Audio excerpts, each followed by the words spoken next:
I would recommend that people ask this question: how can I create more freedom in my own life?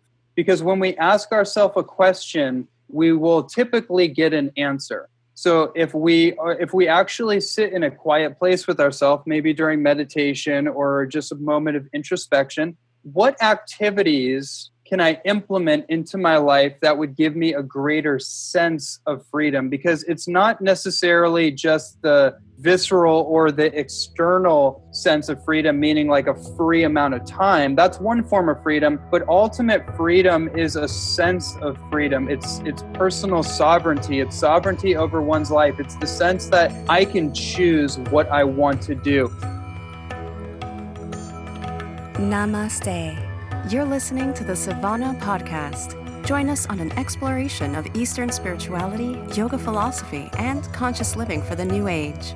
This podcast is a production of SavannahSpirit.com, the best place to shop for unique clothing, spiritual handcrafted jewelry, healing gemstones, and fair trade gifts from the Far East. Now, here's your host, Brett Larkin.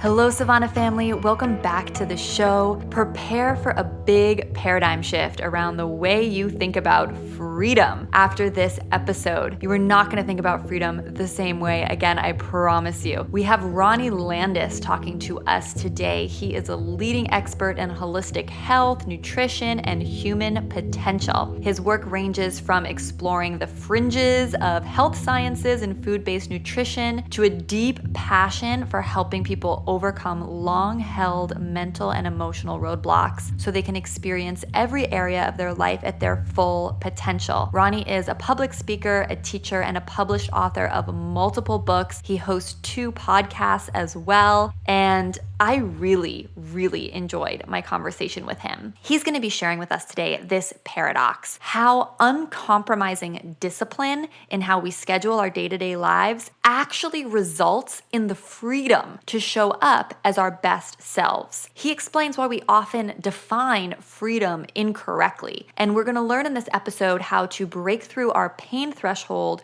in order to create the structure our highest self secretly craves. So if you've been wondering how to balance structure and freedom in your own life and your daily schedule, this is a must listen to episode. Before we dive in, I quickly want to remind you to support the podcast by making a purchase on SavannahSpirit.com. Meditation comes up several times today in my conversation with Ronnie, and I just wanted to remind all of you that SavannahSpirit.com has everything you need to enhance your meditation practice, whether it's beautiful mala beads or singing bowls, statues, or incense. All of these things are available at SavannahSpirit.com. It helps support the podcast. And in addition, you can use that discount code, remember, podcast30 for 30% off anything your heart desires. All right, now let's jump in to this very special episode. Ronnie, thank you so much for being here. Welcome to the show. Thanks for having me. Excited to be here. So I have to ask you, do you have a yoga practice? That was my first question for you today. Yeah, I do. It's not as integrated as a consistent basis as my workout routines have been. My whole life, I've been an athlete and a martial artist. So my physical movement practices change from time to time, and yoga is definitely part of it. It's not a everyday thing, but I definitely go into different postural positions as part of my stretching routine. And I love yoga. I love the philosophy of yoga. I love going to yoga class whenever I get the opportunity. So it's definitely in the mix. That's wonderful to hear. Of course, I'm completely yoga obsessed, and it's one of the reasons I was so excited to bring you on the show for today's topic. As I mentioned, we're talking about how according to you, uncompromising discipline is actually freedom. And I want to hear from you about this. Before we jump in, it did remind me of the Yoga Sutras, which is why I wanted to ask you if you had a yoga practice, and it's great that you said you did love the philosophy. Sutra 2.4.6, Sthira Sukham Asunam. It's a really famous Yoga Sutra. Savannah listeners, I'm sure many of you know it. But Sthira means stability or strength.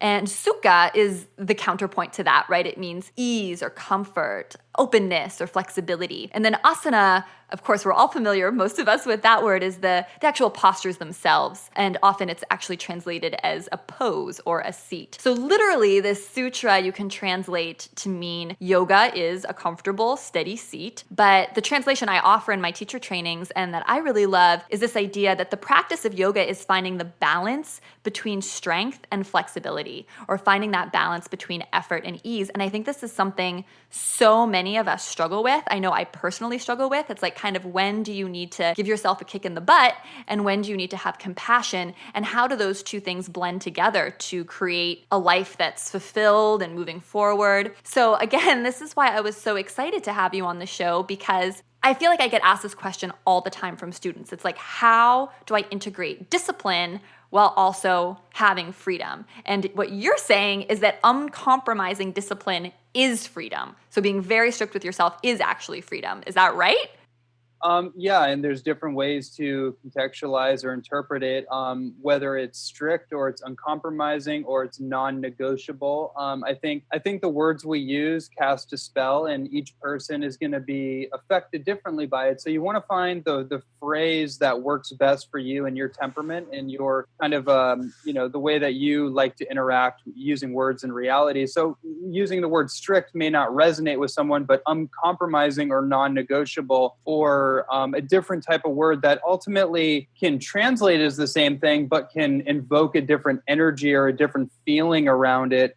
Adaptability or flexibility may work for someone else. So ultimately, the answer is yes, though. Like, ultimately, I was just on a podcast earlier talking about a similar concept, that when we fill our day with activities that are of our own design and we are directing the flow of our day, then there's an infinite amount of room and space for us to explore our own creativity. But if we don't fill our day with our own pre-directed activities, and we don't design our day and we don't design our life the way that we choose, then ultimately we are going to be directed by the dictates of the world, the external world, external authorities, external responsibilities, obligations, and the demands ultimately of other people in the world around us. And that's just kind of the paradox that we live in, because we think of freedom, oftentimes people think of freedom as in being free of obligation or being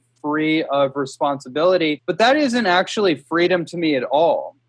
It's a bit of a paradox, and I find that the wisdom and the truth in things is somewhere in the center point of the paradox. And if we're able to mentally hold two opposing perspectives or two diametrically opposed points of view, then somewhere in that middle point is going to be the universal truth. And so, is responsibility the source of freedom, or is the absence of responsibility the source of freedom? I think it's somewhere in the middle. And for each person, it's going to be unique to their temperament. Some people are highly ambitious by nature. Those would be like very type A type of people. Even somebody that would get into yoga and become obsessed about it, and then they would do teacher training, and then it would become their life, and then they'd open up a chain of yoga studios or whatever their particular ambition or inspiration around that was, using yoga as a vehicle for their own creative urge. That to them could be a source of incredible freedom, because ultimately what it's doing is it's freeing them up to do what they want to do. And that's really what this comes down to. Was when I think of freedom, I think of the word free. And free is, we have the choice to be free to do whatever we want. And if we don't choose to do what we want to do, then we are freeing ourselves up of self-responsibility, and then we're becoming responsible in a certain sense. We can kind of unpack that as we go along, to basically do things that may not be self-directed or self-designed. Does that make sense? I think so. I want to dig deep with you here because I think many people, or when you were describing the yoga obsessed person who's type A, I'm like raising my hand. I'm like, yes, that's me. That's me. And I have, for example, I have a lot of freedom in the sense that I run my own business, right? At the same time, there's a lot of things, and I think all listeners can relate to this, that I have to do each day, right? Like I had to be here at this time for us to record this episode. Maybe I, definitely was looking forward to it, but it's gorgeous out. Maybe I would have wanted to go for a run. I think for all of us, it's like, what is that interplay between scheduling our lives, right? Scheduling our tasks and also leaving space for us to just be able to do whatever we want to do intuitively, impulsively in the moment. Well, if I may be so bold, I want to maybe pose a slight alternative perspective, which is you don't actually have to do any of that. You didn't have to do this interview with me. You didn't have to schedule it. You could have listened to the impulses in the moment and just, message me and say, hey, you know what? Something came up, can't do it. And then you could have, acted on the impulses. And that could be seen as an interpretation of freedom. And in some sense it is, but ultimately you chose to do this with me. You chose to do, we all choose. This is the point. We all make choices every single day, but there's a little bit of a language barrier, I think, in just the way that sometimes we interpret this whole thing around discipline, responsibility, obligation. And then there's this whole other thing called freedom. And freedom for most people seems very elusive. It's like the idea of being on the beach and just sitting on the beach on vacation or something and not having any responsibilities whatsoever. And for a lot of people, that is their definition or their interpretation of freedom. And personally, I don't think that temporarily, in a vacation sense, maybe there's a little bit of freedom there. But when I think of freedom, I'm looking at how do I free this capacity of creativity within me? How do I free this thing inside of me that wants to create? And then when I come from that place, then I realize that it's not freedom of responsibility or freedom of obligation that I'm looking for. It's actually freeing something within me that wants to create my life. And so for you, in the example that you just gave, even though on the surface it may seem like, wow, there's a lot of responsibility, there's a lot of things that I have to do or maybe that I get to do in order to reach my goals, but maybe I'd rather be doing something else. I actually think there's a lot of freedom there. And how do we find freedom through discipline? Because that's the title of this show. Discipline, creating uncompromising discipline as a way to freedom. So let's unpack that. Let's go a little deeper into that. My feeling growing up as a martial artist, being highly disciplined, being very focused on accomplishing goals, one of the things that I realized was if I could structure my day and I could line up my day based on the hierarchy of my priorities and my values and what was most important to me, I could become more effective and efficient with my time, my energy, and what I put my time and energy into. And then I noticed that what ended up happening is that I had a lot more time in different pockets of my day to be more impulsive, to actually do things that maybe before I didn't feel like I could do, because ultimately the truth was without the discipline, without the outline, without the routine, I was scattered mentally and emotionally. It actually required me to get very disciplined in terms of what was most important to me, what were my goals, and lining that up in a structure. For example, waking up at 4:30 in the morning, going to the gym at 5 in the morning, doing my first workout. I had 3 workouts throughout the day. And I also was working a part-time job. So when someone hears that, they're probably like, wow, that feels overwhelming. How could you possibly have a balance in your life? And I was also in a relationship. So on the surface, that sounds pretty overwhelming to a lot of people. But if you actually get into it and you think logically, all I have to do is schedule my activities and stick to my schedule. And then I have all this other this other gray space in between the structure to do the other things I want to do. That's a good starting point for this conversation, for someone to understand the paradox of, like, they might be questioning, like you said, like, how does this work? How does discipline equal freedom? There's a lot of different ways we can go with this. One other thing I want to mention before I hand it back off to you is one of the big things we have to do is emotional discipline, because there's a lot of time and energy that gets sequestered to activities that actually waste a lot of time because we don't discipline our emotions. We don't discipline our disappointments, for example. And a lot of times we actually use energy and time that we could be creating the life that we desire by mulling over past disappointments and things that had happened to us, things that we kind of get caught up and entangled with. And it actually causes us to waste time and lose that freedom that we all desire. I want to bring us into a practical example, because I think what you're sharing is super exciting. And it calls to mind to me, we've all heard of writers, for example, right, who are so disciplined. They get up and they write a certain number of pages every morning, if they're a novelist, for example, or the example you shared, right, where you were training as a martial artist and you have that commitment to get up early and make it happen. And I love the idea that freedom is something we're unleashing, right? It's not like we just get to do whatever we want with our days. It's almost, I call this myself when I talk about it, like parenting yourself a little bit, right? Because it's like if you had a little kid, you could just let them do whatever they wanted all day and that would be freedom. But it's kind of like being that parent for yourself. You know, if you wake up at the same time each day and do your self-care activities, whatever those may be, and, you know, write your pages if it's a book you're working on, or do your podcast or whatever it is, if you have that structure laid out, it's sort of like you're setting yourself up for success. Just like you'd set your kid up for success so they could eat well, nap well, all of those kinds of things. Am I on the right track here? 100%. I mean, honestly, I think this is one of the most obvious kind of principles, but I do understand the need to unpack it, because it's not obvious to most people because of a lot of the ways that we've been brought up, and a lot of the things, you know, because most people aren't really living for themselves. You know, I think a lot of the people that listen to a podcast like this are into creating their own, designing their own life. And that's what we're talking about, because ultimately, one way or another, to function and contribute in our world and in society, we have to be part of something. You know, for example, people work jobs, and that requires structure, it requires discipline. You got to show up on time. You got to do certain things that you may or may not want to do to meet your goal. And the goal for most people is the paycheck.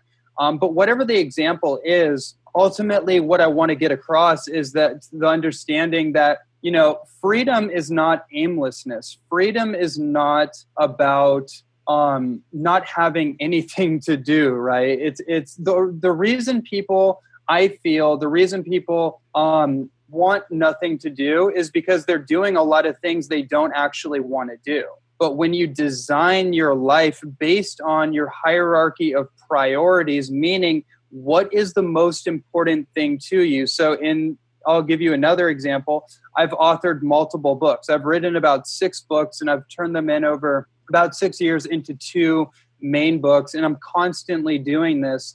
You know, for me, that's something that's very important for me. So I find a way to integrate that into my lifestyle. It ultimately is part of my lifestyle. And I find tremendous freedom in that, because if I'm super clear on what it is that I want to accomplish or what it is that I want to do, I start to structure everything in my life to create space, or to create freedom, if you will, for, let's say, 2 hours a day. So if I'm looking at my day and I feel like, wow, I really just don't feel like I have a lot of time, or I need to shift things around, then I will start reprioritizing what I'm already doing to make space and freedom for that activity. And what I find is that when I start to do that, other areas of my life start to free themselves up. I start to find that when I'm focusing on my priorities and what's most important to me, and I'm making that a priority and I'm showing up for that every single day, there's other parts of my daily lifestyle that I find actually weren't as important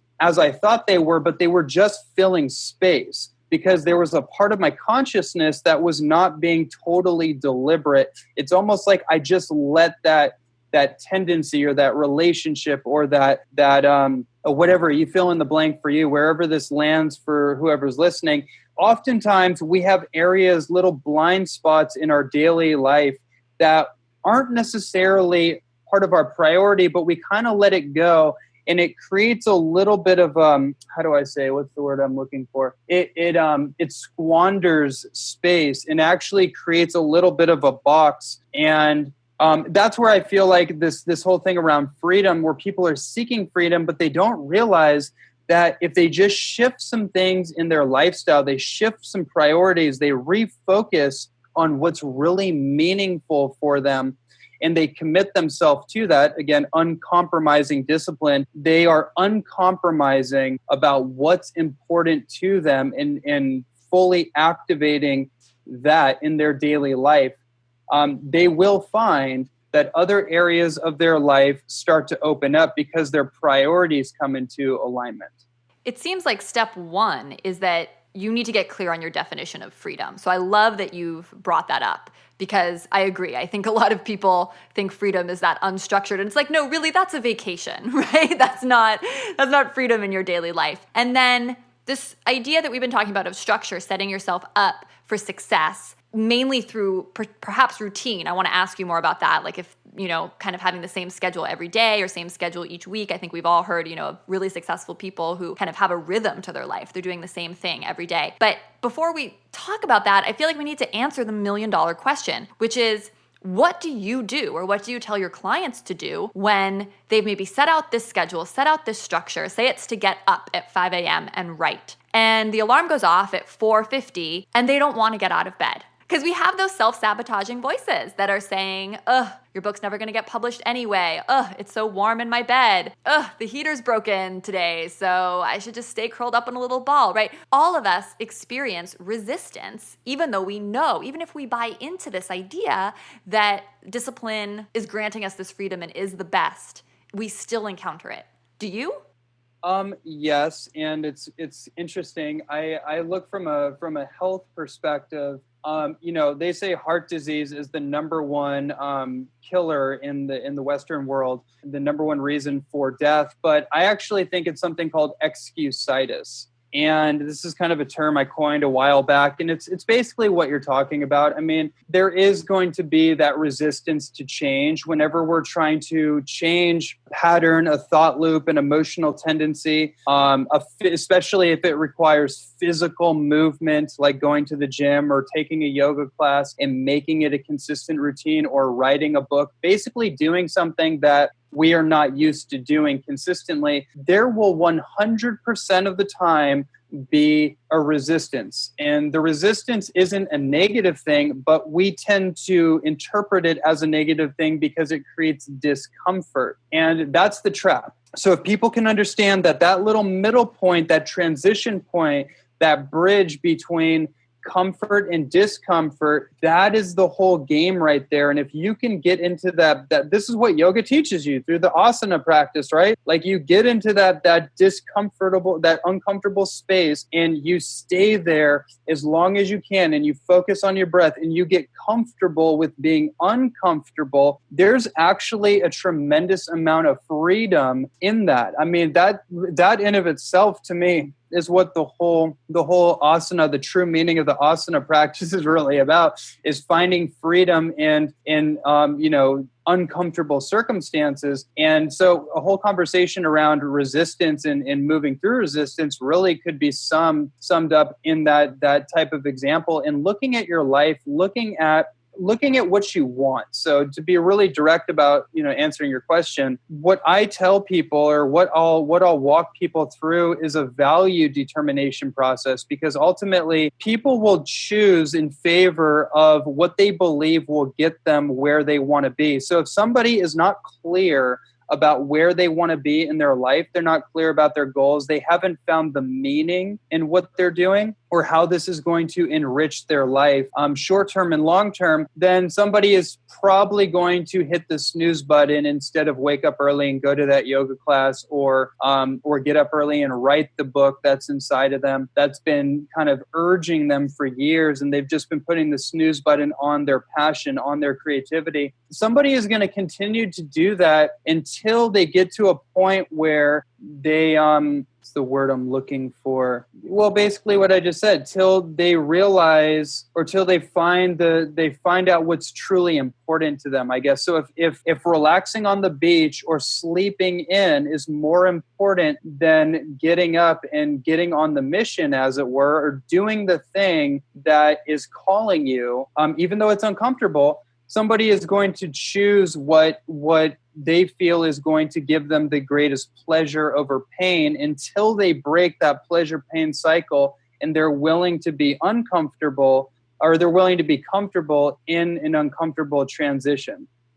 I love the excusitis, and I want to share with the listeners, for myself personally, one thing I found helpful is really naming those voices inside my head that provide all those excuses, right? Because when I name them and observe them, I can kind of see how sneaky they are and how they just keep wanting to keep me in the same place, right? Because those voices in our head, I think, are very committed to things staying the way they are as opposed to changing or transforming. So, because again, it requires that transformation, whether we're talking about it in holding a different yoga pose or getting up at 4:50 in the morning, right? There's that pain, that discomfort before the reward, right? Do you have any other tips for folks, Ronnie?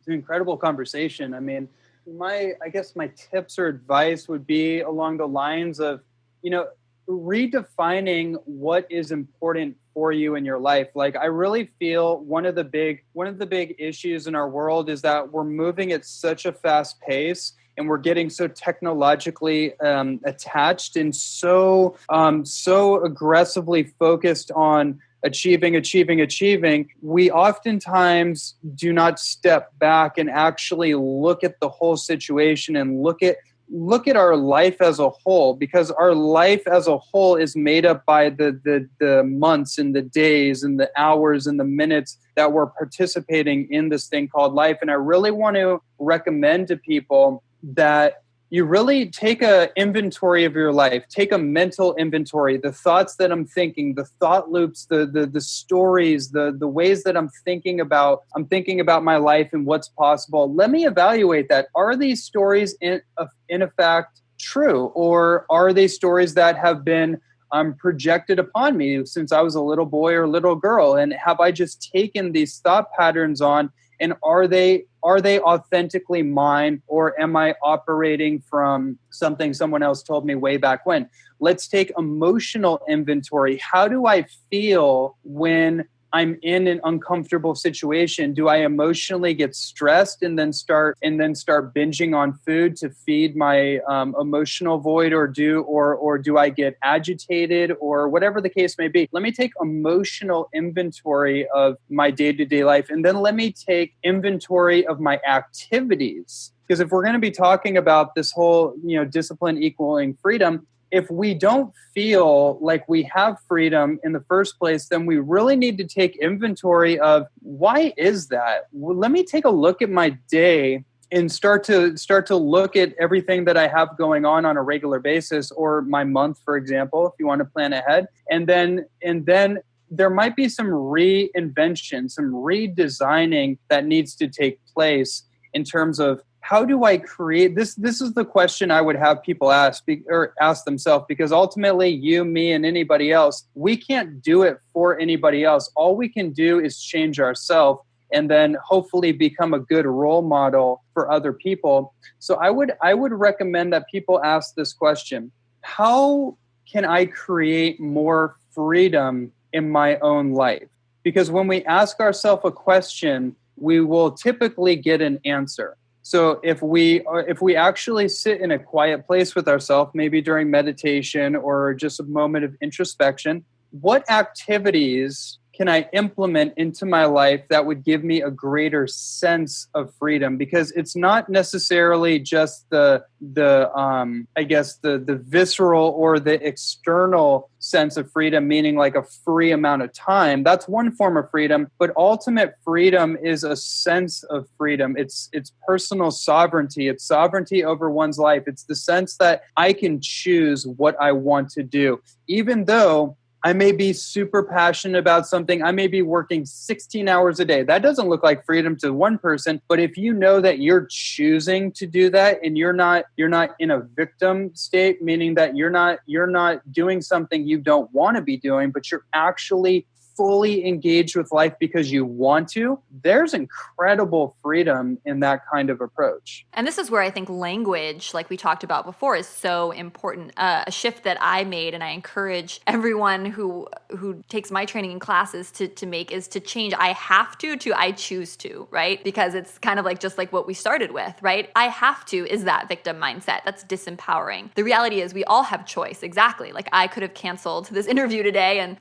laid in my backyard in the sun, but that didn't make sense for me, right? Because my purpose is to interview you and share and try to create value for all our amazing listeners. I want to unpack a little bit more what you talked about also at the beginning with this idea of emotional discipline, because when we're thinking about the alarm going off at 4:50 in the morning or whatever it is, and those excuses that we mentioned, right? Is that what you sort of meant by emotional discipline? Because I think we all have had that experience of the alarm goes off and then the excusitis is kicking in, right? I'm too tired. It's snowing today, on and on and on. It's so interesting because this energy that could be just channeled towards like doing your workout right away, right? Or just hopping out of bed, that energy is now channeled towards the excuses, right? And one thing that I found really helpful, and I'm curious on your thoughts on this, Ronnie, for myself personally, is putting things on autopilot. So for example, just going for a run every single morning, or doing the same Kundalini Kriya yoga class every single day, or following a training plan or outline where it's just like every day I know what to do. Things that help eliminate those excuses, like eliminate choice. So it's just, okay, voices, I hear you, but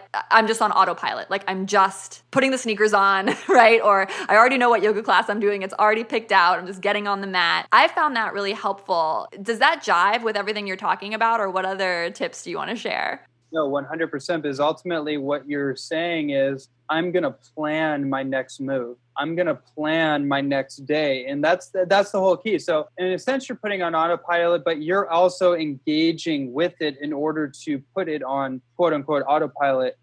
Being able to delegate certain activities that are not, let's say you run a business or something, there's going to be, or to have somebody edit this podcast, for example, it wouldn't make a lot of sense at some point in the journey for you to be doing all the editing work. I know that for my podcast, I have somebody edit. I have a certain chain of command of delegation, because it doesn't make any sense for me at this point to be doing that. That's not me being free. So there is effort. There is deliberate intentionality that goes along with creating freedom. It's not that freedom just lands on our lap. It's that we actually have to participate in freeing ourselves from the monotony, the mundane activities, or, maybe you don't want to call it mundane activities. Let's call it lower level activities that are not going to allow you to be fulfilled at the next level. And you have to plan for it. You have to plan for your day. That's why having a schedule,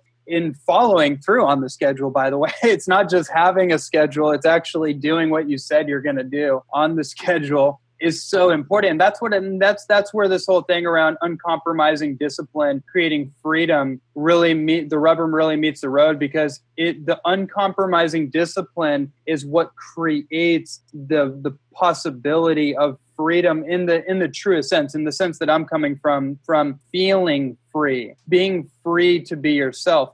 Because the truth of the matter is, if we don't create if we don't I almost want to use the word impose discipline upon ourselves, but if we don't act upon discipline, if we don't use a disciplined approach to life, then life will discipline us by other people. We still need to get by in the world. So if you want to be an entrepreneur, you're going to have to also be your own best employee and your own best employer. You have to play both roles. But if you don't want to do that, then you can forego responsibility and then give yourself to a job or something. And maybe that's somebody, and there's nothing wrong with that, by the way, but that's the other option in terms of, from the financial and obligation reality of the world that we live in, just to get by, just to make ends meet, so to speak, just to make just to cover the basic needs. We can either do it by creative design, or we can forego that and then leave it up to somebody else, which will then impose discipline upon ourselves.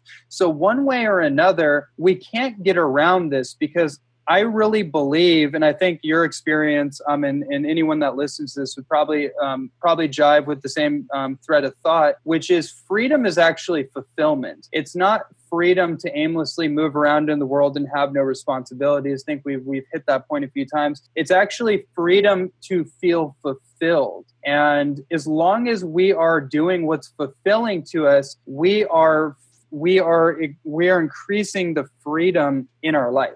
Ronnie, I want to jump in because you said something that I thought was interesting. You said free to be yourself, right? And I think this is super interesting because so many of us, this idea is like, we're ourselves, right? Like I shouldn't have to work or implement a structure to be myself. I mean, being myself should be easy. I think that's where we need to start asking, how can we be our best selves? Because again, I'm happy to use myself as the personal example here. I don't feel like my best self, or I don't feel free to be myself unless I do my yoga in the morning, right? I do my meditation, I do my Kriya, whatever it is I'm working on. I get really connected to my spiritual practice. Ideally, I do cardio as well. And I get to journal and share and, kind of start my morning in a very specific way. And when I do those things, then I feel like myself. So it's funny because I've always had all this admiration for people who can just wake up and be themselves and don't need to do this whole rigmarole. Because my experience has always been that I actually really need that. What are your thoughts on that? I think that's an incredible observation.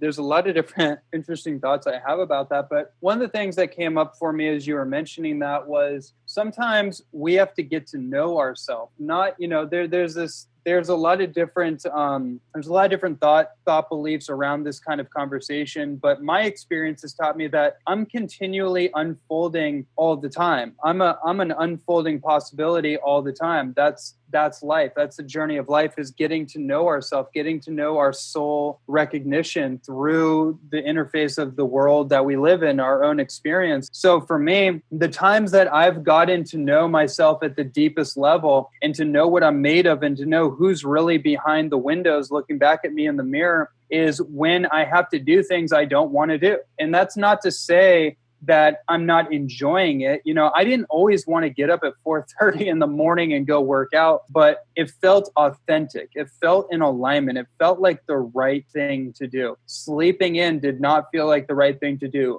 It made me feel lazy and lethargic, and like I was not choosing my goal. I was choosing to pass on pursuing my goal to be comfortable. And for me, that just doesn't feel like the right thing to do. So I'm getting to know myself through this process of disciplining myself, because it's teaching me about myself. For some people, they might do that and they might find, this just doesn't feel like me. I don't feel it.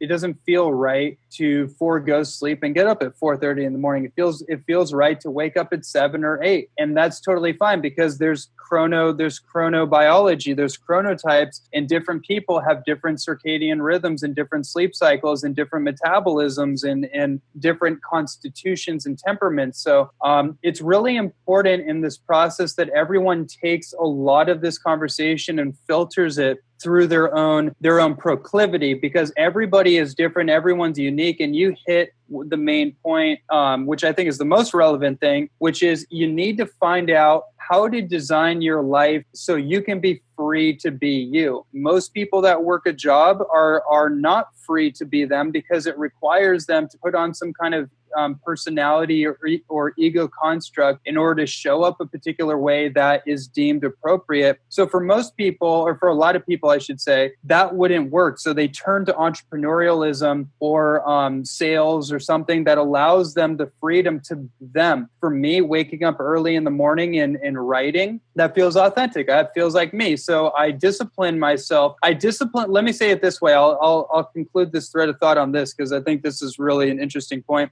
The discipline comes because we're disciplining ourselves to become more and more of who we really are at the next stage of our evolution. And when we lack discipline, we regress to the lower level stages of our previous self. So we're always on this growth edge. We're always on this evolutionary ladder. And the discipline to be comfortable in uncomfortable situations is that turbulence, that resistance that we go through as we ascend up the rungs of our own evolution. And that's why discipline is so important, because we're disciplining ourselves to be committed to our own growth and our own transformation. But if we lack the discipline, then we are going to defer to who we've been opposed to who we're becoming.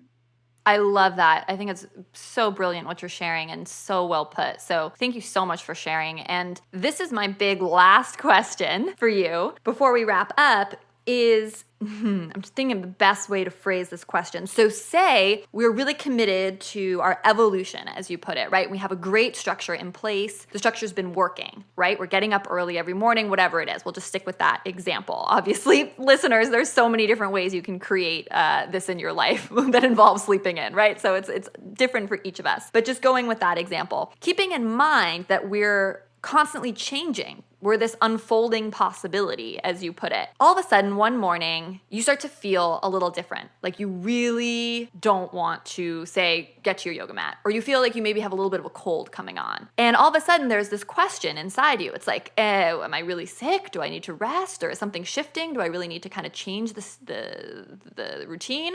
Or is this just like excuse-itis and I need to kind of be hard on myself and get out of bed? I think, again, it's all about knowing ourselves, right? And I always think of it as, again, like parenting myself. Like, is my kid faking that he's sick for school, or is he really sick for school, you know? But I feel like that's the other huge question that I know I get asked so much. I'm wondering if you do too. What are your thoughts on this? It's like, how do you know if your excuse might be legitimate? Right. Well, this is an interesting thing because the human psyche is a complicated thing, and this requires a self-investigation into your own psychology. And this is where the personal development work and the self-reflection and self-honesty is so important, because it could be very easy to tell ourselves a lie because our parents may have had a parental fantasy about how our life should have been because they were trying to live vicariously through us. And we actually, there's in psychology, there's projection and there's introjection. So introjection is where we internally project upon ourselves. Projections where we project something inside of us outwardly to disown or to kind of pretend it's not a part of us, so we get agitated at the world around us. But introjection is where we actually take on the projections of the world, and then we create an identity. We build a part of our identity around that. So that part has to be really understood. And that's where being honest with oneself is so important. And I think the distinction to the question here, it's an interesting one because it's not always straightforward. It's easy for me to say, like, you just got to be honest with yourself. But so many people have spent their entire life being dishonest with themselves that this can be a bit of a tricky thing. So I think the easiest thing for me to say is that I think it comes down to what we were talking about before, which is being comfortable with being uncomfortable, because oftentimes the truth is uncomfortable. But I want to encourage people to stay away from unnecessary judgment and being too hard on themselves, because that can be very easy. And it's a very good indicator that if you're being very judgmental of yourself and you're kind of beating yourself up, that is not authentic. That is telling you that you're trying to force something. So the paradox of this too is that I'm not telling people to force themselves into a box or force a habit or activity. You should want to do it. That's the only way anything is going to stick. If you want to implement green vegetable juicing into your lifestyle, for example, at some point you got to enjoy it. Like, you got to want to actually do that. You may not want to do it at first because you haven't had the experience and you haven't experienced the benefits of it and how good you feel when you do it and how you'd rather do that than the soda or the other thing, the energy drinks, and how much better you feel in your body. It takes a little bit of time of practicing the habit in order for it to become obvious. And once it becomes obvious, then you just have to revisit every time you fall off the wagon, so to speak. But I want to make sure that I answer your direct question, because I can go into tangentials. I like to hopscotch from one thought to another. But hopefully that's helpful. If you need further distinction as far as your question goes. No, I think it's not, there's no easy answer, right? It really is about doing that self-investigation, that self-work, and really kind of knowing yourself and your traits and your history to kind of know how you like to trick yourself or maybe self-sabotage yourself, and figuring that out. And then you can hopefully be more discerning, right? When maybe there's really a time where you need to change the routine or get up later or reassess, and when you're just kind of, making those excuses. So one thing just came to me as just a practical thing everybody can do. When you are posed with a little bit of a fork in the road, let's say, and you're energetically, and you're like, I don't know should I be hard on myself? Should I just push myself, or should I really relax? It's not always simple. So one thing I would recommend, if you feel confused, put your right hand on your heart, or maybe put both hands on your heart. Breathe into your heart. Focus your respiratory capacity and oxygen into your physical heart. Listen for the answer. You can just ask the question, which direction or which choice is in my highest alignment, or is most authentic, or is going to help me get to where I want to be? And really and try to take all the mental energy and reroute it all into your physical heart, because that'll activate your metaphorical sacred heart, and that's where your soul communicates to you. So if you're ever in that particular situation, I always defer to soul intelligence. It's a practice. It's another discipline. It's like meditation. It's like it takes practice, but if you can keep doing that, you'll get the answer you need. I love that. That is such a great tip. Ronnie, thank you so much. We've talked about such a wide range of things, and your expertise has shed so much light. I'm so glad that you came on the show. And listeners, I have fantastic news, because Ronnie's joining us again later this week. So for Thursday's episode, he and I are going to continue this conversation. We're going to start chatting about how you can recreate your own life so you're really the hero of your own story. I'm really excited to share kind of the part 2 of this episode. So make sure to tune in on Thursday. And we've talked about meditation a couple times throughout this episode. I really also want to share that whether you're an avid meditator or looking to get started with meditation, visit savannahspirit.com, because they have everything you need to enhance your meditation practice at home, whether it's mala beads, singing bowls, statues, incense. And when you do this, you're supporting the podcast. So use discount code podcast30 for 30% off your first order. 2 ways you can support the podcast: savannahspirit.com, and of course, always